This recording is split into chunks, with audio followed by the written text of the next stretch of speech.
1960년대 저수지를 만들면서 사라진 완죽은 동상면 신월리와 수만리. 이거 물속이에요, 물속. 이거 물속.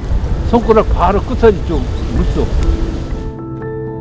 하지만 수몰되기 전 한국전쟁을 겪으면서 많은 사람들이 희생됐습니다.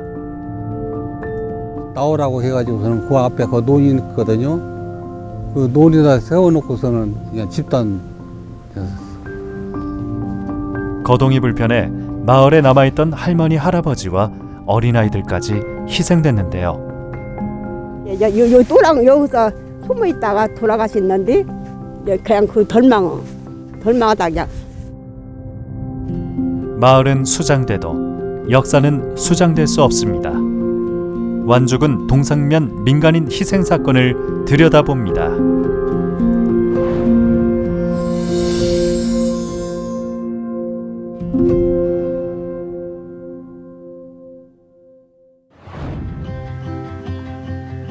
전라북도에 있는 완죽은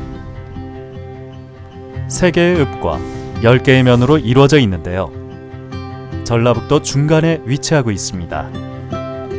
완주의 동쪽 끝에 있는 동상면, 주로 산악지대로 이루어져 있으며 곳곳에 크고 작은 마을이 형성돼 있습니다. 동상면은 전주와 완주 지역까지 내려온 북한군이 대부산과 대둔산으로 입산해 이른바 빨치산이 되면서 빨치산 활동이 활발했던 지역입니다. 더불어 민간인의 희생도 컸습니다. 완죽은 동상면 신월리 거인마을. 올해 83살의 최규호 씨. 70여 년 전 당시 이곳에서 6식구가 함께 살았습니다. 규호 씨의 아버지는 동상면 계장으로 활동했는데요. 한국전쟁이 발발하고 북한군 점령기 시절 좌익 세력에 의해 아버지가 희생됐습니다. 피가 다니다가 나중에 그 어머니하고 아버지하고 아들들 부르고 너희를 놓고 혼자 뭐 나갈 수가 없으니까 다 나갔다가 다시 저녁에 들어와가지고 집에서 이제 같이 저녁밥을 먹는데 그날 저녁에 그 인민위원회에서 그 우리 집을 포위를 해가지고 들어와서 아버지를 그때 끌어갔어요. 구타를 당하고 고문을 당한 뒤에 그날 저녁에 끌고 가서 학살했어요. 현재 전주에 거주하고 있는 규호 씨. 고향집을 왔다 갔다 하며 농사 등 소일거리를 하고 있습니다. 전쟁 전후 빨치산 부대 활동이 활발했던 동상면 신월리 때문에 우위, 이른바 공직 생활을 했던 지역 유지들이 많이 희생됐습니다. 당시 공무원으로 미군 통역대 했던 아버지 역시 인민위원회에 끌려갔습니다.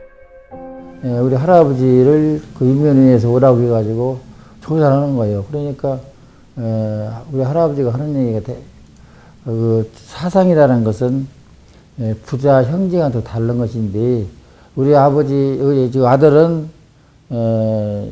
그것이 더 하더라도 나는 너 편이다. 나도 공산당이다. 살아나는 게 그렇게 해서 빠져나왔어.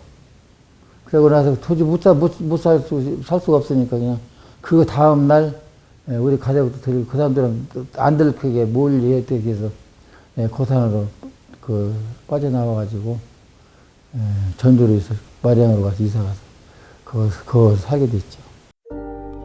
전쟁이 끝나고 다시 마을로 돌아와 생활하게 된 규호 씨. 1970년 초 동상면장을 하며 아버지 친구로부터 아버지가 번개골에서 희생됐다는 새로운 사실을 듣게 됐습니다. 이 자리인데 여기가 이거 시설을 해버리니까 그 장소 안 나왔구만요.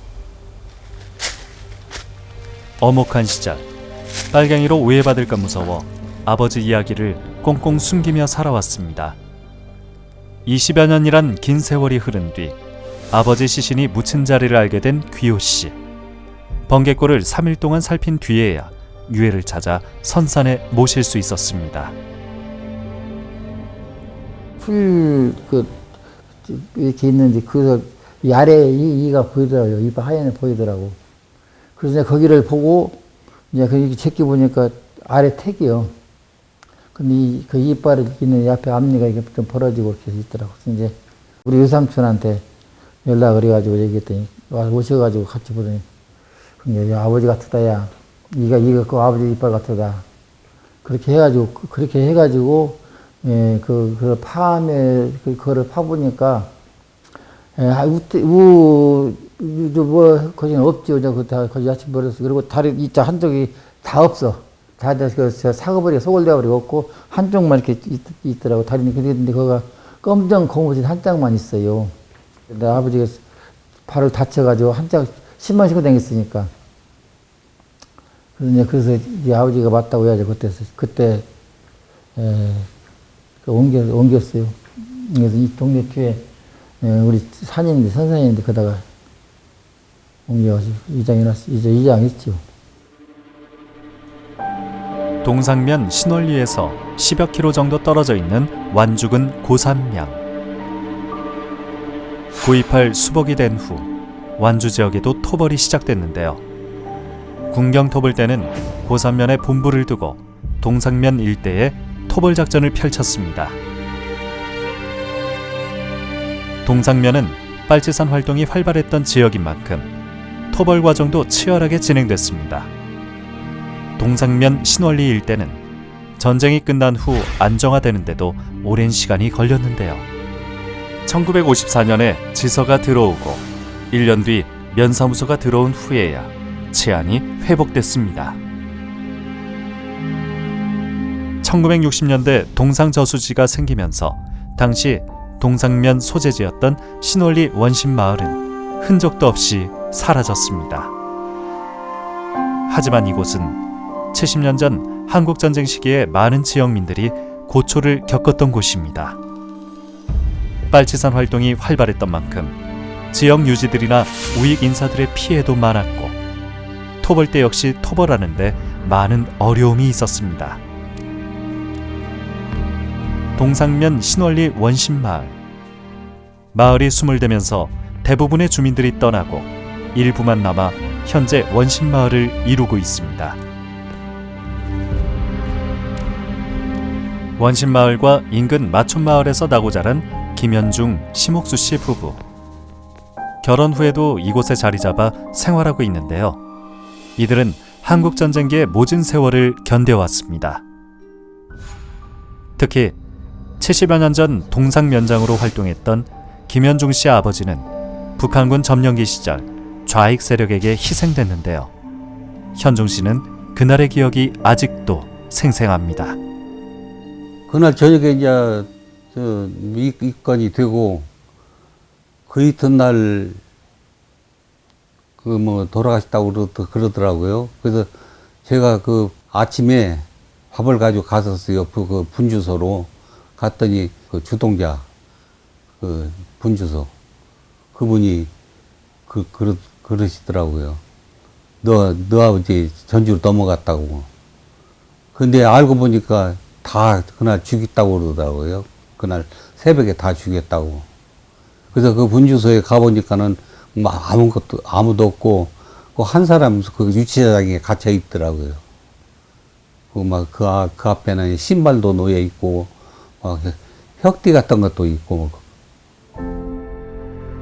원심마을을 포함해 5개 마을로 이루어져 있는 동상면 신월리. 토벌 시기 군경 토벌대가 들어온다고 하면 주민들은 대부분 산으로 피난을 떠났습니다.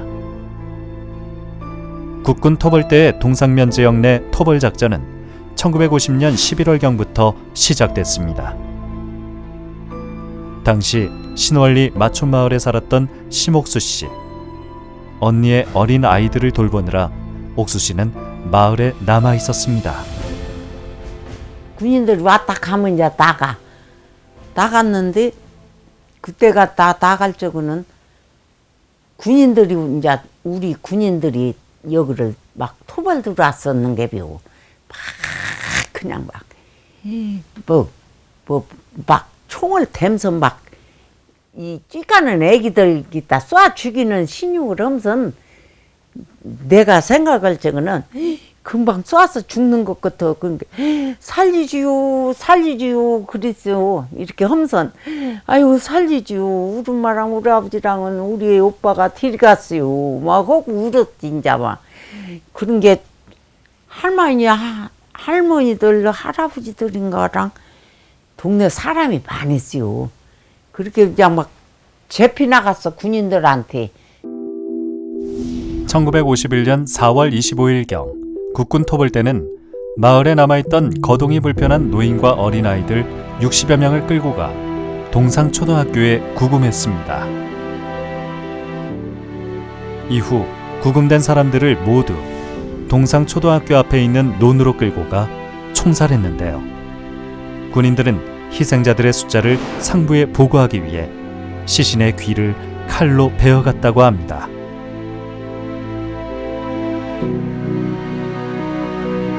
당시 할머니를 포함해 9 식구가 원신마을에서 오순도순 살았던 현중씨네 가족. 군인들이 들어온다는 소식을 듣고 현중씨와 형들은 고산면으로 피난을 떠났는데요.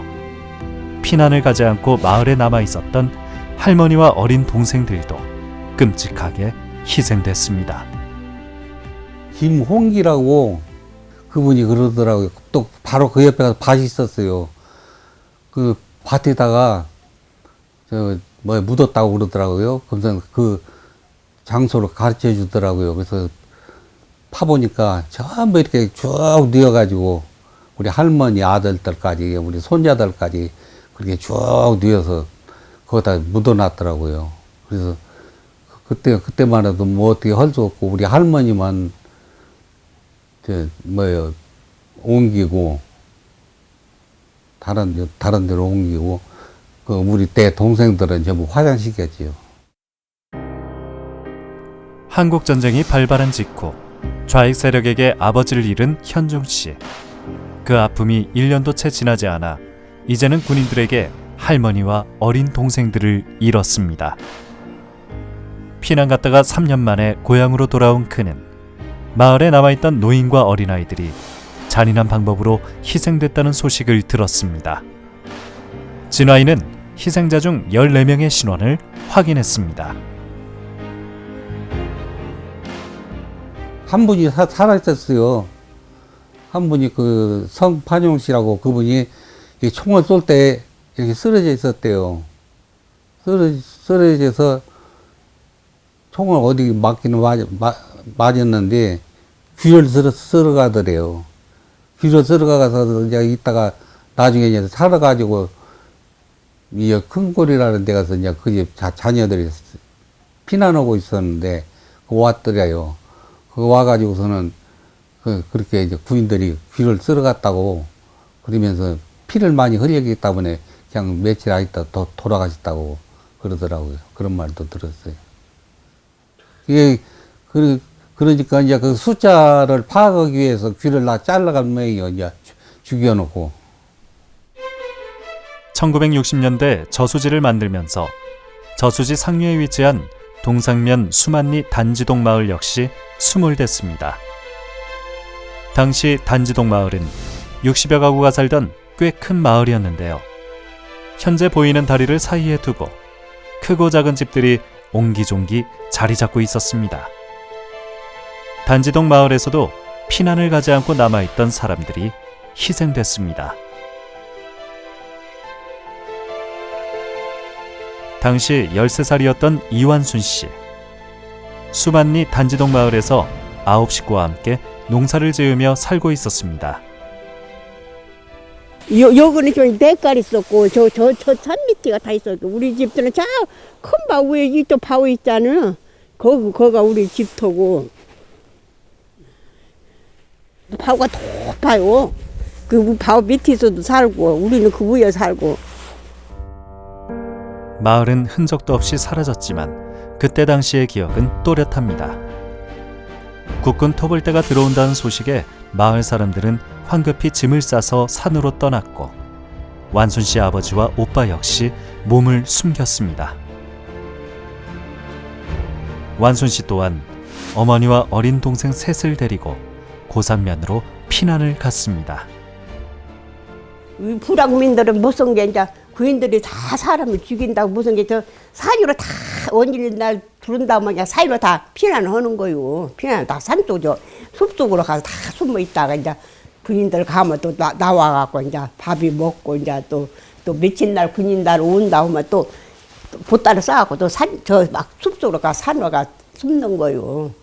그러다가 이제 어느 때인가 이제 우리는 식구가 많은 게 오빠가 아버지고 막 산으로 피난 가고 동네 마을 그때는 이제 구인들이 와서 집에 싹 불을 태우고 집 올 때 갈 데가 없었어요. 그래서 이제 마을에 이제 그 초만이 교회가 있었어요. 교회만 안 태우고는 있어서 교회가 있었다가 이제 부인들이 며칠 온다고 해서 우리 애들이 조막조막한 게 엄마가 못 가고 우리 할머니 오고 이제 우리 이 집이 있었었죠. 교회가. 마을 사람들이 황급히 피난을 떠날 때마다 마을에 남아 있었던 완순 씨 할머니. 마을 냇가 또랑에 잠시 몸을 숨겼지만 군인들의 총을 피할 수 없었습니다. 할머니는 1951년 봄 결국 군인들에 의해 희생됐습니다. 그때 할머니 나이 79세. 또 다 사이로 피난한 거요. 아버지 오빠하고는 할머니는 늙었으니까 못 가고 그 자리에 또랑가 있다가 이제 입고 그냥 내가 군인들이 와갖고 동네 할머니하고 둘이 숨어 있다가 부인들이 그냥 좀 쏴갖고 죽이는 것 같더라고요. 저는 우리들은 없었지요. 나가고 피난 나가고 부인들은 이제 잡혀 가버리고 이제 할머니만 젖었지. 아버지하고 뭐 세 식구가 이제 아버지하고 오빠하고는 이제 젊은 게 그냥 사이로 도망가버리고 할머니는 못 간 게 또랑차가 있다가 그 동네 할매하고 둘이 있다가 한날 그냥 거기 있는 것 같더라고요. 당시 수만리 단지동 마을에서 희생된 사람은 모두 3명.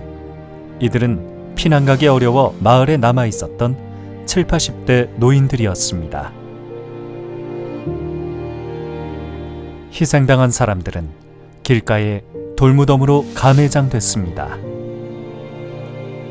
완순 씨네 가족은 3년 정도 시간이 흐른 후 할머니 시신을 수습해 이장했습니다. 돌아가시고 바로 그냥 어디 땅 파고 할 수가 없으니까 그냥 돌 거기다 묻은 게 덜 허물고 그냥 늘놓고 그냥 돌로 그냥 했는 것 같더라고요. 전쟁 당시 동상면의 면소재지였던 원신마을. 진실화해위 조사에 따르면 당시 신월초등학교 교장이었던 조한병 씨가 이 지역의 빨치산 부대를 이끌었습니다. 때문에 원신마을은 빨치산과 토벌대와의 치열한 교전이 많이 벌어졌습니다. 70년 전 손승길 씨는 원신마을에, 김석중 씨는 바로 옆에 위치한 마촌마을에 살았습니다. 지금은 마을을 떠나 둘 다 외지에서 생활하고 있습니다. 당시 60여 가구가 넘게 살았던 비교적 큰 마을이었던 원신마을. 산 좋고 물 맑은 평화로운 마을이었습니다. 집에 저짝 보고 있었죠. 서양이고 완전 서양. 서양집. 맞아요. 여기 집들이 거긴 다 서양이에요. 저쪽으로 다 하지만 전쟁이 난 후 마을의 평화는 깨지고 말았습니다. 피난을 떠난 승길 씨 가족은 동굴 속에서 생활했지만 피난을 가지 못하고 마을에 남아 있었던 할아버지는 희생됐습니다. 쥐가 먹창이에요. 그래가지고 전쟁이 나는지 총소리가 나는지도 몰라요. 그래가지고 피난도 안 가시고 요 밑에 가면 우리 밭이 좋은 게 하나 있었어요. 지금 저 물에 묻혔는데 거기 가서 3월 21일 날 이제 겨울이 지나고 봄이 오니까 뭐 심으려고 이제 이렇게 꽹이질을 하다가 군인들한테 발견돼 갖고 그냥 끌려가 갖고 저 경천 저수지라고 하대요. 거기 가서 그냥 집단 이제 학살당하셨어요. 그러니까 할아버지는 무덤도 없죠. 1951년 4월 군인들이 동상면 신월리 주민 50여 명을 고산면으로 끌고 갔습니다. 주민들은 고산지서에서 일주일 넘게 조사를 받고 난 후 군 트럭에 실려가 경천 저수지 인근에서 집단 총살됐습니다. 진실화해위원회는 그때 당시 42명 또는 48명 정도가 희생된 것을 확인했습니다. 하지만 가족 중에 치안대원이 있으면 살아남았다고 합니다. 당시 어린 조카들을 봐주느라 피난을 떠나지 못했던 옥수 씨. 토벌대가 온다는 소식에 동굴로 피신했으나 결국 토벌대에 붙잡힌 옥수 씨. 하지만 치안대원으로 활동하고 있던 사촌 오빠 덕분에 구사일생으로 목숨을 건졌습니다. 그래도 이거 맞았제라고 그러면서 하나씩 들이다가 막 거기 말을 이렇게 물어보는 거요. 조사했지. 너 빨갱이 따라다녔지? 그리고 아이고 내가 어떻게 따라다녀. 뭐. 아이고 우리 언니들은 절대 그걸 아니지요. 그런 게 없었지요. 애들 키고 나도 함께 있다가 우리 아버지 어머니랑 우리 저 오빠가 치안대라고 이제 와갖고는 저녁 들이가 버리고 나는 우리 언니 따라서 피난 나가서 굴수가 있다 못 따라 나갔다고. 그런 게 무엇을 지금 생각하면 무정긴 게벼. 요만한 걸 갖고 군인이 뭐라고 희사태요. 그리 연락을 하는 것인 게벼. 그런 게 맞은가? 옥수야 너는 여기가 불아프가 있어라. 그리 가지 말고. 마촌마을에서 나고 자란 김석중 씨. 당시 마촌마을은 10여 가구에 불과한 작은 마을이었지만 토벌대가 주둔하고 있는 고산면으로 나가는 길목에 있었는데요. 때문에 가장 먼저 전소당하고 많은 고초를 겪었습니다. 지금은 마을이 전부 수몰됐습니다. 이 물속이에요, 물속. 이 물속. 손가락 바로 끝까지 좀 물속에 있어요. 당시 토벌대가 들어와 집이 전소되고 난 후 석중 씨네 가족은 모두 뿔뿔이 흩어졌습니다. 땅속이나 움막 등을 지어 살기도 했습니다. 그리고 일이 사람이 군인들도 일이 다니고 그랬어요. 그래가지고 제일 먼저 불탄 집이 불탄 데가 여기요. 석중 씨는 어린 나이였지만 아버지가 빨치산 짐꾼으로 손승길 씨 아버지와 함께 끌려간 것을 기억합니다. 하지만 이후 행방불명된 아버지. 수년의 세월이 지나 시신을 수습했다는 소식만 들었습니다. 저희 할아버지는 사형제였고, 근데 아버지는 독자였어요. 독자였는데 제가 태어났으니까 아마 귀여운 걸 독차지했죠. 할아버지 할머니. 제가 제일 행복했던 시간이 6.25 때 가정이에요. 6.25 때까지. 6.25 후로는 지금 생각해보면 아무것도 모르고 살았지만 너무나 애처롭고 안타까운 시간이었죠. 그게 말도 못해. 제가 그렇게 생각하면서 말을 할 수가 없어요. 참 기가 막힙니다.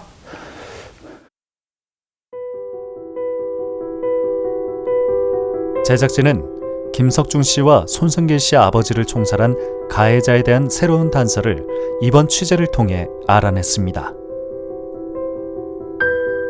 손승길 씨 매형인 올해 93살의 이기순 씨와 함께 당시 현장을 찾았는데요. 1950년대 중반 기순 씨는 석중 씨와 승길 씨 아버지 시신을 직접 수습했습니다. 저기 죽은 나무가 생긴 데 옆에 그 새파란 거 있잖아요. 그 자리. 하나가 이렇게 나온디. 기순 씨가 두 사람의 아버지 시신을 수습할 수 있었던 것은 당시 총살에 가담했던 한 사람의 얘기 덕분이었습니다. 그 동서가 우리 동네 살았어. 근데 그 사랑방 와서 자랑으로 하네. 저는 자랑을 하지만 나는 힘이라게 들었지. 그래가지고 여기 아는 사람이 때는 우리 딸가 좀 있은 게 물어본 게 여기 사람이 갖다 묻었디야. 그래서 여기 묻은 사람도 찾아가서 내 그새 저 자리를 알려주더라고. 그동안 두 사람이 알고 있었던 가해자는 군인. 하지만 이긴순 씨의 증언을 통해 치안대라는 것을 알게 됐습니다. 전투대가 죽였지. 아, 군인이 아니라? 그럼 여기 가서 전투대 본부가 있었어요. 여기 올라가면 여기 교회 자리 거기서 사가지고 다리들 다쳐서 안 죽었어. 그때 날 때까지 사람 살려서 서로 질렀는데 이 자식들 와서 보고는 서로 아는 사람에게 쏴버렸어. 당시 치안대는 총에 맞지 않은 사람들을 확인 사살할 정도로 잔인했습니다. 이기순 씨는 매형의 희생지로 추정되는 곳을 찾아 신체 특징과 옷 등을 보고 시신을 알아봤는데요. 그 덕에 승길 씨와 석중 씨는 아버지 시신을 수습해 이장할 수 있었습니다. 읍창이 양반 쳤고 그렇지. 이빨이 가운데 이빨이 웃고 자기네 아버지는 큰데 다리를 이렇게 뻗었지. 맞아. 우리 아버지가 이빨이 없어. 동상면이 스물돼 고향을 떠나 현재 군산에 살고 있는 석중 씨. 아버지의 산소도 이장해 익산에 모셨습니다. 전쟁으로 많은 가족들이 큰 고초를 겪은 석중 씨. 큰 희생을 견디며 살아왔지만 다른 가족들의 시신 수습을 하지 못한 것이 평생 한으로 남습니다. 할아버지 할머니는 유골도 없이 이 땅에 묻힌 것 같이 하였으며 애처롭게 돌아가신 부모님을 생각하며 이렇게 석중 씨는 지난 2003년 아버지 시신을 이장하면서 시신 속에서 카빈 총알 탄피를 발견했습니다. 당시 유골은 많이 상해 있는 상태였습니다. 이장 할 때 유골에서 이거 탄환이 나왔는데요. 발견하였으며 방광과 척추 사이에서 발견되었어요. 평소 체구가 좋고 힘도 좋아 마을에서 힘쓰는 일을 도맡아 했던 아버지. 집안 어른들과 함께 터를 잡고 농사도 많이 짓고 풍요롭게 생활했습니다. 하지만 차가운 총탄 아래 힘없이 쓰러져 희생됐는데요. 그는 하루빨리 아버지의 죽음이 제대로 진실 규명되기를 바랍니다. 아버지가 살아계셨으면 내 인생이 이렇게 생기지는 않았던 더 좋았을런가도 모르는데 그것보다도 그 젊으신 나이에 저를 놔두고 가시면서 얼마나 안타까웠을까 그런 생각을 해봅니다.